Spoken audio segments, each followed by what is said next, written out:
This video is going to help you figure out your activation metrics and why you should care. Amplitude, one of the leading product analytics tools, analyzed 10,000 products and discovered that the best products at activation also tend to be the best at retention. That's why in this video, we're going to look at how you can choose the correct activation metrics, how to track them, and how to define success. But stick around, and we're going to see this sort of magical 7% rule that you don't want to break when you're thinking about activation. Dom Toretto from the Fast and the Furious is launching a new app called Torque, and we are going to help him figure out the product metrics across acquisition, activation, engagement, and retention. Now, Torque is a social app for car enthusiasts where drivers share rides, builds, and find their next meetup. In short, Dom is looking to expand his family. We talked about the metrics Dom needs to understand his acquisition in the last video, how to drive new signups. And in this one, we want to turn those signups into new users in the activation period. Now, step one is choosing the right activation metrics. If signups were the start line, what tells me that users have crossed the first checkpoint? Now, activation is all about the aha moment. What is the thing that tells the user, oh yeah, this app is pretty useful.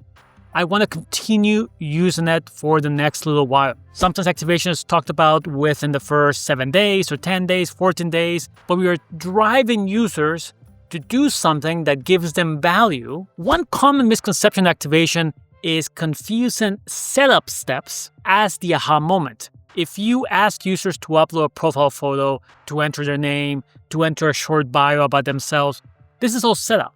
It doesn't really provide a lot of value to the user. When you start with Spotify, you're asked for your music preferences, your username, of course, password, that kind of stuff. But the real value here is being able to play a song that you love. If you look at ChatGPT, the real initial value, the aha moment, is when you actually pose a question and then you get back insights that says, okay, I get it.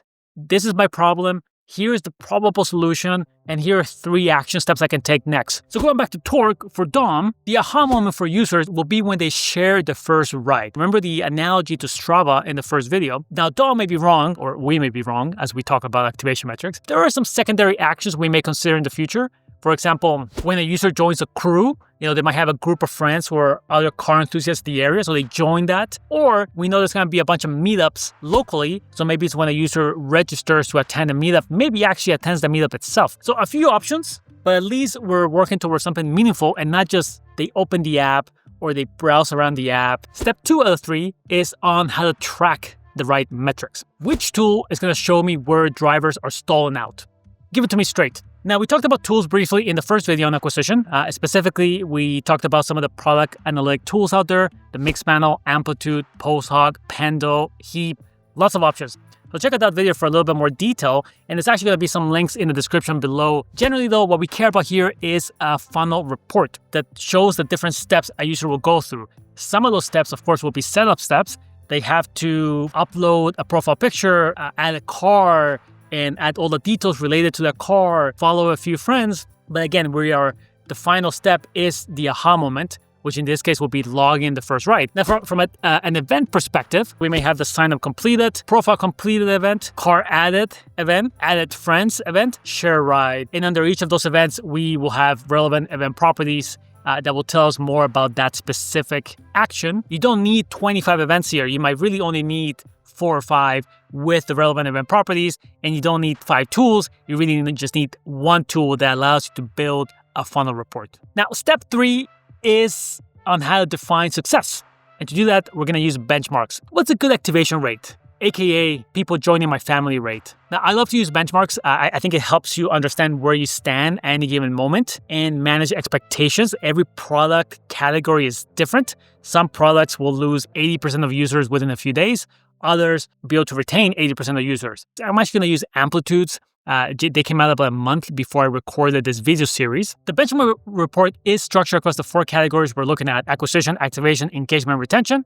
So let's look at activation next. Now, as before, Amplitude is breaking apart the data here across different percentiles, the 90th percentile, the 75th percentile, and the 50th percentile in their data set. There's about 10,000 plus products here. So we can see that the activation rate for the 90th percentile by day 14 is just under 9%. That is 9% of users were activated towards some kind of meaningful action. For the 75th percentile is just under 5%. And for the 50 percentile is perhaps around 1%, maybe 1.5%. Something that I found pretty interesting, like by day 14, the activation rates for the top products were approximately 9% and 2% for the median products. That means that for half of all products, more than 98% of new users are inactive 2 weeks after the first action.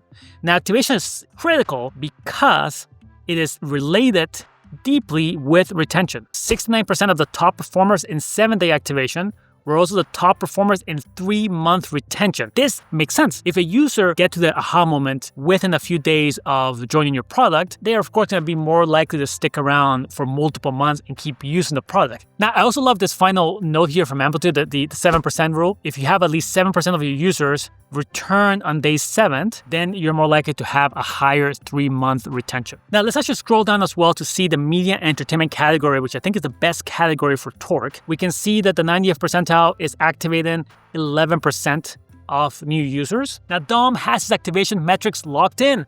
He knows the right metrics, he knows how he's going to track them, what tools he's going to use, and he has benchmarks, so he knows what to aim for. But activating users at the 7-day mark or 14-day mark is not enough. That's why in the next video, we're going to dive deeper into engagement metrics. My name is Ruben, and I'll see you in the next video.